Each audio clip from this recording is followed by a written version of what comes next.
اسمع القصة دي. قبل ما أبدأ ابعد شوية عن السماعة. مش كل اللي يتحكي يتحمل يتسمع. أنا راجل فلاح، عمري ما قل عن 70 سنة، وشفت في الأرض أكتر ما شافت هي فيي. بس اللي هحكيهولك ده ما يتحكيش غير مرة واحدة. من حوالي 40 سنة كان عندنا في الغيط بئر قديم، بئر ما حدش يقرب له، حتى الحيوانات كانت تلف من حواليه. أبويا كان دايما يقول البئر ده مش عطشان مية، ده عطشان ناس.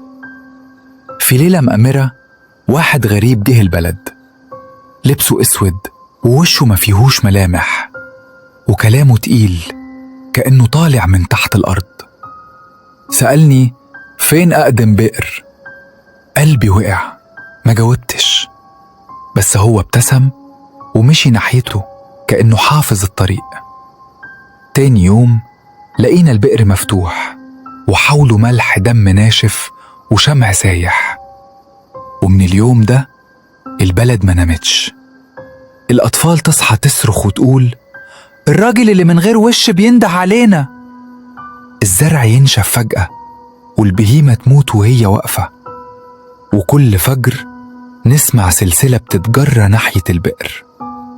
الشيخ على البلد جه قرأ قرآن، بس صوته كان بيرتعش. قال ده عمل، بس مش معمول لحد، ده معمول للبلد كلها. وفي ليلة سمعنا صريخ من البئر، نزلنا بالحبال، طلعنا عم حسين، بس مش هو. عيونه سودة، لسانه طويل زيادة، وصوته طالع من كذا حنجرة. قال اللي اتربط ما يفكش، واللي اتفتح لازم يكمل. في نفس الليلة البئر انهار، بس الحاجة اللي كانت جواه طلعت.